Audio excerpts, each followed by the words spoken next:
কেমন আছো? চলে গেলাম দুপুরের লাঞ্চ নিয়ে। আর এখন ঘড়িটা 1:30 বেজে গেল, দেখতেই পাচ্ছ। দাদাভাইকে খেতে দিই। আর আজকে দেখো খুব সুন্দর সুন্দর রান্না হয়েছে আমার। সব প্রথমে দেখো, এটা যদিও এটা ফ্রাইড রাইস, এটা একটু মুরগির মাংস দিয়ে দিচ্ছি। যদি এটা বন্ধুরা সত্যি কথা, এটা কালকে যেহেতু আমি পিসির বাড়িতে গিয়েছিলাম, তোমরা সবাই জানো,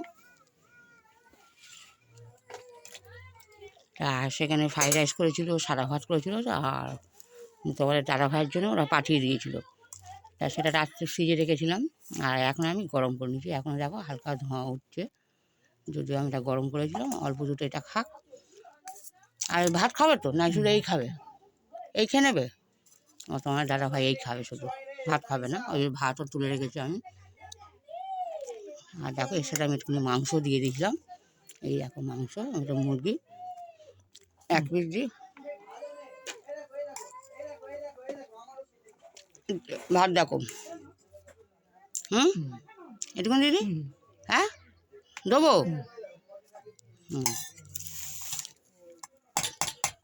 এটা যখন ফ্রাইড রাইসের সাথে তো আর কি খাই জানি না। আর করেছি দেখো শিম আলু মাখা, এটা ধনেপাতা দিয়ে শুকনো লঙ্কা ভেজে মেখেছি। এটা দিয়ে তো হয়তো ওটা খাবে না, ভালো লাগবে না। এটা শুধু প্লেন ভাত, আমি তো প্লেন ভাত দিয়ে খাওয়ার জন্য করেছিলাম। আর এই পেঁয়াজ কালি আলু ভাজা, এটা খেতে পারে ফ্রাইড রাইসের সাথে, এটা ভালো লাগতে পারে। না না খাও। এই পেঁয়াজ কালি আলু ভাজা, এটা দিয়েই মজা লাগবে। আর তার সাথে 1 পিস মাংস দিয়ে দিচ্ছি ওনাকে, এটা দিয়ে খাক। আর তো এটা দিয়ে খাবে না উনি। আর আমার ননদ পাঠিয়েছে গাঁটি কচুরি পালং শাক। আর আমাদের করেছি, দাঁড়াও দেখাই তোমাদের। এই দেখো বন্ধুরা, লাল লাল ঝাল লাল মুরগির মাংস, ওপর দিয়ে ধনেপাতা দেওয়া আছে। আর মুরগির মাংসটা একদম গাঢ় হয়ে গেল। আমি যে ভেবেছিলাম যে একটু পাতলা ঝোল খাবো, আর হয়ে গেছে। আসলে এটা ওটা কাজ করতে করতে আর দেখলাম যে ঝোলটা একটু কমে গিয়েছে। আমি যাকে ঝোলটা কমে যাকে, তাও এটাতে ফ্রাইড রাইস খেতে ভালো লাগে। দাদা দেখি উনি আগে ওটাতে খেয়ে নিলে। এই দেখো মুরগির মাংস, এইটা মনে হয় গলা, মুরগির গলা। এগুলোই একটু আমি ভালোবাসি খেতে। সলিড মাংস আমার খুব একটা ভালো লাগে না, যেন ছিবড়ে ছিবড়ে মনে হয়। যদিও এটা ছোটো মুরগি না, এটা বড় মুরগির বলে এটা ছিবড়ে ছিবড়ে লাগে। যাও, ফ্রাইড রাইস কেমন লাগছে কিছু বললে না তো, আমি জিজ্ঞাসাও করে। ঠিক আছে, ঠিক আছে। আলু ভাজা নেবে, আলু ভাজাটা খাবে তো। ওই দেখো বন্ধুরা, দেখেছো মাংসটা আগে খেয়ে নিয়েছে। দেখো মাংসটা দেখতে পাবে না, দেখো মাংসটা আগে খেয়ে নিয়েছে। ওনাকে বলি যে অল্প অল্প করছে যেটা খেতে, যেটা জানেই না।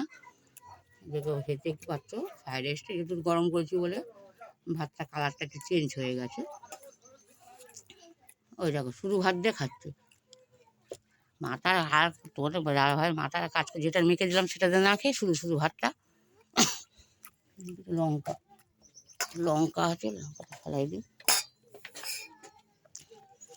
যা দুপুরবেলায় তো ওই খাওয়া দাওয়া দেখতেই পাচ্ছ। আর কালকে যদি রাত্রে ভিডিওটা ছেড়েছিলাম, গেছে কিনা জানি না, ওদের বিয়ে মানে অন্নপ্রাশনের ভিডিও। যাও খুব সুন্দর, আরও কিছু করতে পারতাম।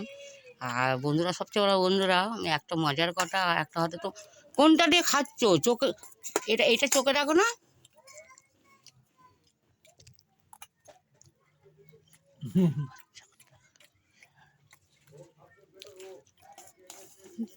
চোখে দেখে না ও, এটা এটা এটা কি চোখে দেখো না এটা?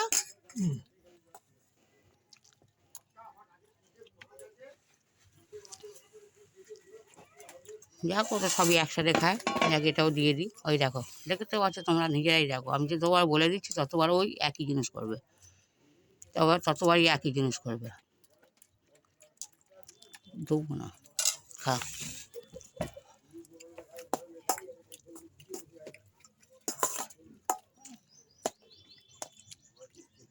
তা বন্ধুরা, তোমরা হয়তো শুনলে রাগও করবে, কেউ হয়তো হাসবে। তবে কালকে একটা জিনিস, যেটা আমার সুগার, আমার তো সুগার জানো সবাই, 400 সুগার হয়ে গেছে। এই হাতটা দেখেছো বন্ধুরা, এখনও পর্যন্ত কমেনি। এই দেখো আমার হাতটা কী হয়ে আছে, পুরো চামড়া উঠে যাচ্ছে। আর সেরকম ব্যথা, হাত আমি এরম করতে পারছি, আগে তো করতে পারতাম না, কিন্তু এটা ভাঁজ করতে পারছি না, এত ব্যাটা। এই মাংসটা আগে কেমন হয়েছে? তা কালকে বন্ধুরা আমি অনেক কটা আইসক্রিম খেয়েছি, প্রায় 9টা আইসক্রিম খেয়ে নিয়েছিলাম। হয়তো অনেকেই শুনলে ভাববে যে রাক্ষস। রাক্ষসের না, সুগার থাকলে একটু লোভ লাগে সব জিনিসটা, মানে মিষ্টি টিষ্টি খাওয়ার, আইসক্রিম খাওয়ার। আইসক্রিমটা এমনি বড়ের জন্যই আমার খুব ফেভারিট। আর যাও খেয়ে ফেলেছি 9খানা আইসক্রিম। হয়তো ববিরা যদি ভিডিওটা দেখে বলবে, হয়তো পিছনে আলোচনা করবে যে বাবা এত ছোঁচা যে এসে 9খানা আইসক্রিম খেয়ে নিয়েছে। যাক, ববিরা না দেখলেই ভালো। যা ববি বলতে আমার পিসি, ও বাবা পিসির নাম হচ্ছে ববি।